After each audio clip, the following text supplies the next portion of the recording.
Well, you mentioned not wanting to make any more enemies, and you mentioned it's money. We just had tax day 2 days ago. Have you ever not been audited by the government for your point of view? You must come was audited constantly. Maybe they're afraid of Marlo, though. That would be like right. Marlo shows up with the shoebox. Oh, you're going to have to wrestle with her about everything. That's right. You know what? I think I've been audited once. I don't. I listen for clicks on my telephone. Yeah, would you? But I think I probably exaggerate my importance to suggest that they're going to worry about me. I think they're too busy going through other people's email. But we'll never know, will we? We won't. Phil, you are passionate. You speak incredibly well. You're vibrant. And you called in. You came in here and you called me young man. I got to ask you a question. How come you're not on TV every day still? All you get the same people that bondo up Oprah every day, and you could look 50 again, and you could, because you've got it all going up here. You're sharp as a tack. Well, thank you. We did over 6,000 shows. Is that enough? And, if you think I'm bragging, I am. Yeah. I think I'm Cal Ripken. Does that mean I won something? You have more hair left than Cal Ripken. I've met Cal, and you've got a lot more hair left. No, I think after 29 years, every day of the week. That is a long time. I mean, I ran out of time. So are you? Wait a minute. How old are you, if I may ask? I'm 72. Wow, you look great. Thank you. Yeah, thank you. You've been parodied on Saturday Night Live by Joe Piscopo, by Phil Hartman, late Phil Hartman, and by Daryl Hammond. That's got to feel great, having 3 different generations of Saturday Night Live find you. Very flattering. By the way, Phil Hartman, may he rest, brought his parents up to the office at 30 Rock to meet me. Oh. Imagine, he said, his career skyrocketed when he did Donahue with the big hairpiece. Yeah. That was those were the days, and I'm trying to reach back and get a little of that. People knock me over to get to Marlo. It's very difficult out there. Finally I say, "Is the caller there?" Hoping they'll. And sure enough, somebody will say, "Hey, Merv." Hey. This is tough being a formerly famous celebrity, but I'm trying to bring whatever I've got left here to promote this film. This is not your basic Iraq War film. We're certainly not saying we're better than the others. There's some wonderful work out there, but we do think we're different. Nothing goes boom in our film. We have a marriage in our film, a wedding.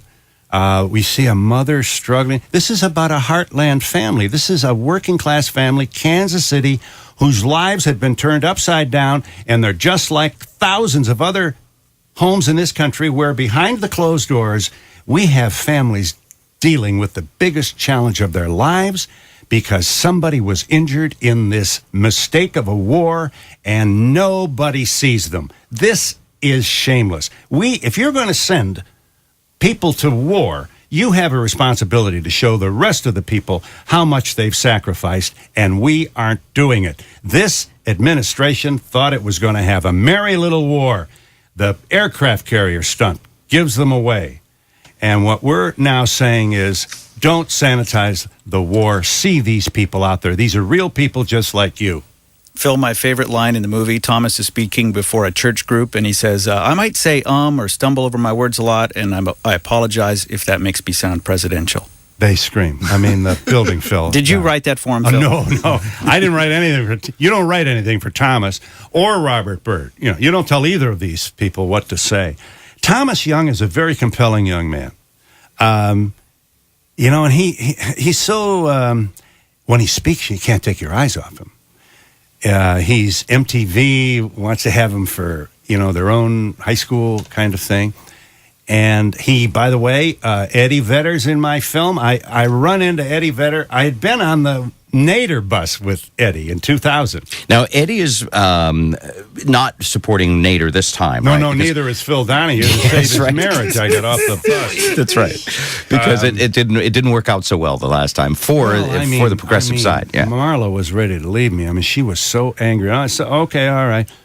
I'm still feel, who else can't run? I mean, is this America or what? It has to be two. I don't know why that is, but it has to be a Democrat and a Republican, or you get essentially a minority candidate gets elected. Terrible. I mean, the two parties run the place, and that is not a good thing. And by the way, they keep just about everybody out. Eddie, I run into Eddie just a little over a year ago. Eddie, what are you doing? I said, Eddie, I'm doing an anti-Iraq war documentary. He said, you want a song? I mean, He just said it just like that. Yeah. And I grabbed him with both hands. About a week later, he's in my apartment in New York. I show him a 2.5 hour version of our film. By the way, our film's only 87 minutes long. You did the correct amount of editing. I wanted it 85 because that is the length of the March of the Penguins. It's hard to throw out any scene, though, isn't it? It's hard to throw out any. Sure, Yeah, sure. I've watched this Everything's process. wonderful. Yeah. But we knew we couldn't be tedious. We couldn't be a rant. We couldn't lecture. We'll have you to dinner by 9. So that was the point. And by the way, the film has been hugely received. Eddie says he sees the film. He goes home here, calls Thomas on the phone. Thomas almost dropped the phone. Thomas is Eddie Vedder called Thomas. Eddie Vedder, and he talks to Thomas for over an hour. And in like 5 days, in an MP3 file, in my email, I get the signature song for our film free. Eddie Vedder. I speak for a man who gave for this land, took a bullet in the back for his pain, spilled his blood in the dirt and the dust, and he's come back to say what he has seen, there's sought to believe, and it does no good to just pray.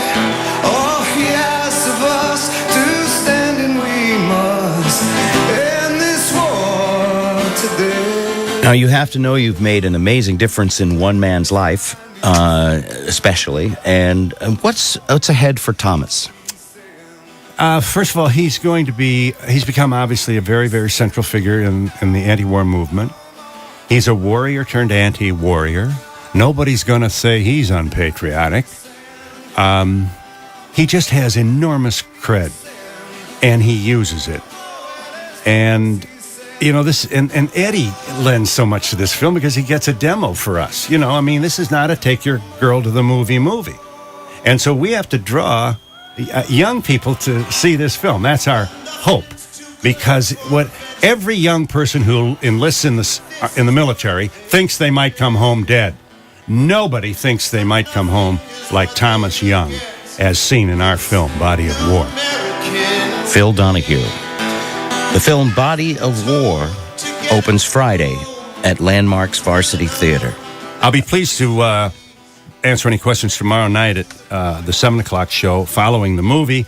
By the way, You'll be there. You'll be at the... I'll be there. All right. By the way, I'm not in the movie, and, we're hopeful that'll sell a extra couple of tickets. So how come you didn't make yourself like an orderly or something and just walk through just a bit partisan? You'll see me at the popcorn machine. Okay. You want good and plenty, or I don't know what your favorite. That's what you're selling. Phil, it's great to meet you. A project you're very passionate about, and I wish you much success with it.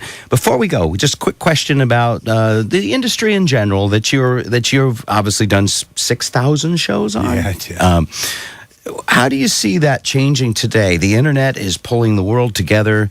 The television is facing all kinds of challenges, and shows now are being done by people at home on YouTube. Do you watch any of this phenomenon, and do you like it? Yes, I'm not. I'm not as much of a techie as my grandchild. I have a grandson who's helps me with my computer. He speaks very slowly, and finally I got online. It certainly is a different, a 9-year-old can make a movie today. I mean, the technology, I go back to 16 millimeter black and white film, Here we are with this 4-pound cameras, digital, and your film never runs out. This is just, I feel like I've come back to another world here. This is certainly going to change the landscape. But I think for a while now we're going to have Who's Your Daddy, for the daytime shows, that because it draws a crowd, it just flat does. And you won't see a story about Gaza on the shout shows in the evening. Phil Donahue, all the information at bobrivers.com. Do well, thanks.